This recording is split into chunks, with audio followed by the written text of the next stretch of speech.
नमस्कार दोस्तों, स्वागत है आपका। न्यूज़ देख रहे हैं आप और मैं हूं आपके साथ लता। तो जो चुनावी समय का जो काउंटडाउन है वो हालांकि शुरू हो चुका है। आज प्रचार जो है थम चुका है, लेकिन ऐसे में अब सबकी निगाहें इस बात पर टिकी हुई है कि उत्तराखंड में जो 5 लोकसभा सीट है, हालांकि जो सर्वे मैंने आपको दिखाई, जो सर्वे लगातार आ रहे हैं उनमें बीजेपी क्लीन स्वीप मारती हुई जरूर दिखाई पड़ रही है, लेकिन कुछ ऐसी सीटें हैं जो कि अभी भी बीजेपी के लिए गले की फांस बनी हुई है। और इसी पर बातचीत करने के लिए मेरे साथ मेरे वरिष्ठ सहयोगी नागेंद्र भाटी जी जुड़े हुए हैं। उनसे सीधे बातचीत करेंगे और ये जानेंगे कि उत्तराखंड में क्या माहौल आगामी जो है चुनाव को लेकर है। और लगातार भले ही बीजेपी पूरे कॉन्फिडेंस में दिखाई पड़ रही है, लेकिन कुछ जो सीटें वहां पर दावपेच जो है बीजेपी के लिए बहुत ज्यादा वो सख्त होते दिखाई पड़ रहे हैं। तो भाटी जी, पहले बहुत बहुत स्वागत आपका सर दर्शकों से बातचीत करने के लिए। और जिस तरीके से हालांकि उत्तराखंड में 5 ही लोकसभा सीट हैं और 5 में जो लगातार सर्वे दिख रहे हैं बीजेपी क्लीन स्वीप मारते हुए जरूर दिख रही है, लेकिन कुछ सीटें हैं क्या जहां पर अभी भी बीजेपी की जो है वो चिंताएं बढ़ी हुई है क्या? बिल्कुल लता, देखिए यदि बात की जाए बीजेपी की, ऑल ओवर जो पूरे देश में अभी लोकसभा चुनाव चल रहे हैं, माहौल पूरा जोरों पर है। फर्स्ट फेज की यदि बात करें तो उत्तराखंड ऐसा राज्य है जहां की 5 सीटों पर 19 अप्रैल को पहले फेज में ही चुनाव होना है। यहाँ की 5 सीट है और आप छोड़ दो कि सर्वे क्या कहते हैं, वैसे भी आप पब्लिक के बीच में जाकर पूरे देश में आप कहीं भी जाइए, ऐसा नहीं है कि पहली पसंद बीजेपी ही है सबकी। हाँ। लेकिन क्योंकि कोई विकल्प नहीं है, ऐसा मैं नहीं कह रहा हूं। हाँ, आम वोटर जो है, आम जनता ये कह रही है कि अभी उनके पास कोई विकल्प नहीं है कि वो किसे चुने। इसमें भी आप आइए कि जो प्रत्याशी है, चाहे क्योंकि मोदी जो है वो अभी भी फेवरेट बने हुए हैं देश भर में लोगों के, और लोग चाहते हैं कि मोदी ही पीएम बने। लेकिन आप देखिए कि रोचक चुनाव इसलिए हो जाता है कि आप पीएम भले ही आपको मोदी देखने हैं, लेकिन जो आपका लोकल प्रत्याशी जो मैदान में है वो किस तरह का है। अब कई जगह ऐसी हैं जहां लोकल प्रत्याशी बिल्कुल भी लोगों को पसंद नहीं है, चाहे वो पहले सांसद रहे हैं, अभी भी सांसद हैं, आगे लोग मौका नहीं देना चाहते। हाँ। लेकिन मजबूरी है, हाँ। उनको मोदी को पीएम लाना है, उन्हें सांसद के तौर पर अपना नेता पसंद नहीं है जो मौजूदा सांसद है, लेकिन क्योंकि अभी कोई विकल्प भी नहीं है और ऐसा जनता ये देख रही है। आप अगर उत्तराखंड की यदि बात करें, 5 लोकसभा सीट वहां पर हैं, 5 में अभी बहुत ज्यादा कठिनाई बीजेपी को नहीं लग रही है, लेकिन ऐसा भी नहीं है कि ये बिल्कुल थाली में सजी हुई उन्हें सीट मिल जाएंगी, कहीं कोई चुनौती नहीं है। 2 लोकसभा क्षेत्र ऐसे हैं लता जिन पर हम चर्चा करना चाहेंगे, एक तो पौड़ी, एक टिहरी। ये 2 लोकसभा क्षेत्र ऐसे हैं जहां पर पूरी चुनौती बनी हुई है। मतलब कुछ भी हो सकता है, भले ही अभी पक्ष में दिख रहा है, लेकिन आज चुनाव भी थम जाएगा।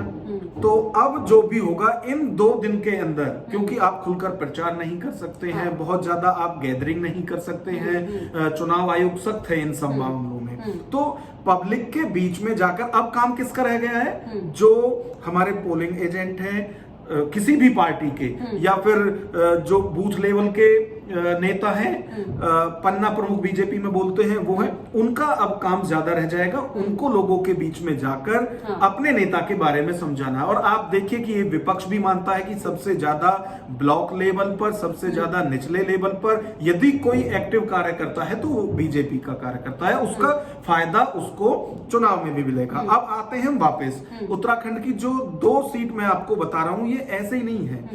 पौड़ी से बीजेपी के वरिष्ठ नेता हैं, प्रवक्ता हैं, राष्ट्रीय प्रवक्ता हैं, राष्ट्रीय टीवी पर उनकी अच्छी पहचान है। लेकिन आप देखिए कि जो प्रवक्ता होता है या फिर जो ज्यादातर राज्यसभा से चुनकर जाते हैं, उनका पब्लिक में बहुत ज्यादा रास्ता नहीं रहता है। हाँ। तो उसका नुकसान यहाँ बीजेपी को हो सकता है। और कांग्रेस के जो हैं गणेश गोदियाल, उनकी भी वहां पर अपनी पकड़ है, तो उसका यहाँ बीजेपी को नुकसान हो सकता है। और कांग्रेस यहाँ पर पूरी तरह से भुनाना चाहती है। उत्तराखंड से ही है अनिल बलूनी, लेकिन क्योंकि दिल्ली से उनका वास्ता ज्यादा रहता है, टीवी पर ज्यादा दिखते हैं, तो अब कांग्रेस उनको पैरासूट कैंडिडेट के तौर पर क्योंकि अगर ज्यादा पार्टी का प्रचार। आपने जिक्र किया और क्योंकि आपने कहा कि जो अनिल बलूनी पैराशूट के वो नेता है, उनकी छवि उस तरह की है और इसी को मुद्दा जो है कांग्रेस बना रही है। और ऐसे में क्योंकि अंकिता हत्याकांड भी हम सबने देखा और अंकिता के परिवार वाले आज भी जो है न्याय के लिए भटक रहे हैं, तो क्या लगता है कि चुनाव में अंकिता जो भंडारी का केस था वो भी कहीं ना कहीं कांग्रेस के लिए बड़ी मजबूती के तौर पर उभर सकता है? क्या फायदा इसका मिलेगा कांग्रेस को? देखिए, अभी आप ये समझिए कि देश भर में मुद्दे जो हैं वो पीछे हैं लोग अभी। हाँ, अभी क्या है, सिर्फ लोग मोदी वर्सेस कौन एक्चुअली। अगर हम मोदी को नहीं चुनते हैं तो वो चेहरा कौन है। अब उस चेहरे पर आकर एक बहुत बड़ा शून्य जो है वहां जाकर लोगों की तलाश रुकती है। अब शून्य की तरफ तो कोई नहीं जाएगा, तो इसलिए सब जहां नहीं चाहते हैं अपने बीजेपी के लोकल प्रत्याशी को, उसके बावजूद भी लोगों को चुनना पड़ रहा है। पौड़ी से अभी बीजेपी के प्रवक्ता हैं, राष्ट्रीय नेता हैं अनिल बलूनी, उनको मौका दिया है। तीरथ सिंह रावत जो हैं उनका यहां से टिकट कटा है। तो अब देखिए, टिकट कटा है बीजेपी के ही नेता का, लेकिन इसको मुद्दा कौन बना रहा है? कांग्रेस कह रही है कि यदि इतनी अच्छी स्थिति होती तो वो फिर से रिपीट करते जैसे कि बाकी तीन जगह, यानी कि बीजेपी का डर जो पहले ही दिखे साफ साफ। हाँ, वो ऐसा विपक्ष कह रहा है। दूसरा ये कि अनिल बलूनी को पैरासूट कैंडिडेट के तौर पर देखा जा रहा है। वो पार्टी के टीवी पर जो अपना पक्ष रखते हैं हर तरह से मजबूत हैं। अभी आप देखिए कि मौत को मात देकर ये वापस आए हैं, कैंसर जैसी बड़ी बीमारी से जीत कर आए हैं। अब चुनौती ये है कि क्या लोकसभा क्षेत्र में भी अपने इस चुनाव को वो जीतेंगे, क्योंकि लगातार कांग्रेस की तरफ से सवाल उठते रहे हैं कि लोकल जो कैंडिडेट है, जो मौजूदा सांसद है, उसका टिकट काटकर यहां से बीजेपी ने अनिल बलूनी को लाया है, तो वो पहले से ही हार मान रहे हैं। ऐसा आरोप जो है कांग्रेस की तरफ से लगाया जा रहा है। और पैरासूट कैंडिडेट के तौर पर भी उन पर आरोप लगते रहे हैं। ये पौड़ी की बात है। टिहरी की यदि हम बात करें तो माला राज्य लक्ष्मी को यहाँ से, हाँ, और उनको ही मौका फिर से पार्टी की तरफ से दिया गया है।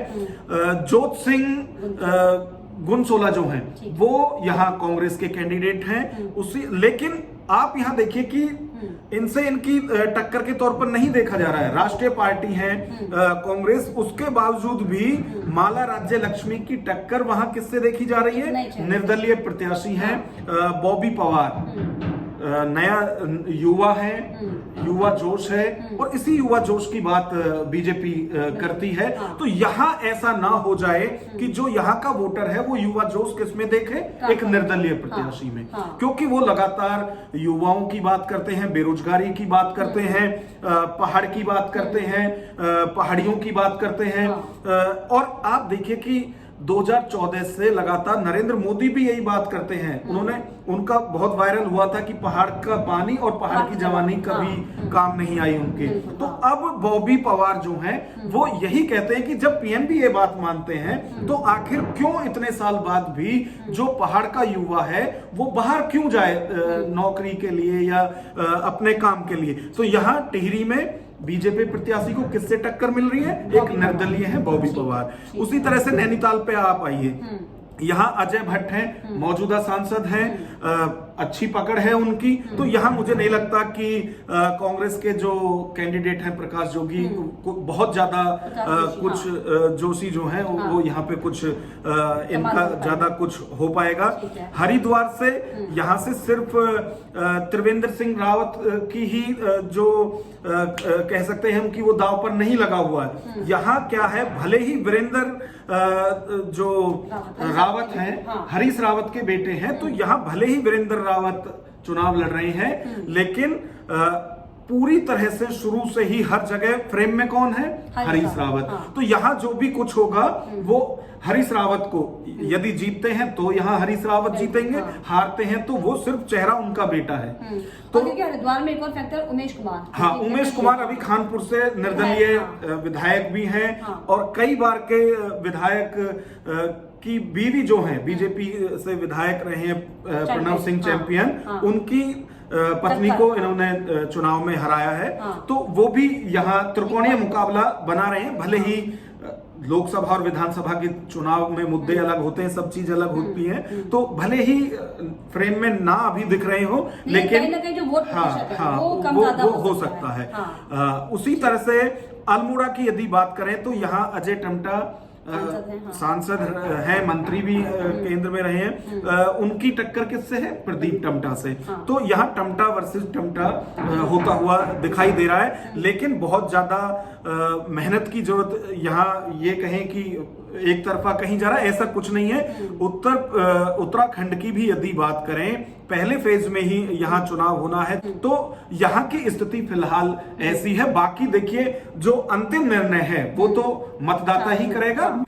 तो 5 सीटों के लिए हालांकि प्रचार भले ही थम गया हो, लेकिन जो काउंटडाउन है वो अब दरअसल राजनेताओं के लिए शुरू हो चुका है, क्योंकि हालांकि लोकसभा की 5 सीटें उत्तराखंड में है। तमाम जो है सर्वे हो रहे हैं और जिस तरह से जो समीकरण बनते दिखाई पड़ रहे हैं, हालांकि तमाम जो 5 सीटें हैं वो बीजेपी के खेमे में जरूर जा रही है, लेकिन 2 सीटों पर जो अभी बीजेपी की जो है धड़कनें बढ़ी हुई है। 2 सीटें जो है वो बीजेपी ने लगातार फांस बनी हुई है, पौड़ी और टिहरी। लेकिन ऐसे में हालांकि अब जो चुनाव के बाद ही पता चलेगा कि दरअसल जो माहौल धरातल पर बन रहा है, इसका कितना असर जो है वो साफ तौर पर चुनाव में पड़ता है। लेकिन आपको क्या लगता है 5 सीटों पर जो सर्वे हमारे बता रहे हैं, जो समीकरण हमारे कह रहे हैं, कि आपकी राय भी है, हमें कमेंट बॉक्स में आप जरूर लिखिएगा और ये बताइएगा कि पौड़ी और टिहरी क्यों ऐसी 2 सीटें बनती जा रही हैं जो लगातार बीजेपी के लिए गले की फांस बन रही है। क्योंकि ये दो सीटें जो ऐसी हैं जहां पर अनिल बलूनी और माला राज्य लक्ष्मी की शाह मुश्किलें साफ तौर पर बढ़ते हुए दिखाई पड़ी। हालांकि जो 3 वेस्ट सीटें हैं उन पर बीजेपी पर कुछ खासा असर नहीं पड़ेगा, लेकिन हरिद्वार में जो है वहां पर त्रिकोणीय मुकाबला साफ तौर पर दिखाई पड़ा। लेकिन क्या समीकरण बन रहे हैं आपके लिए और क्या आपको लगता है, हमें कमेंट बॉक्स में जरूर लिखिएगा और साथ ही साथ हमारे चैनल को लाइक, शेयर एंड सब्सक्राइब करना भी ना भूलें।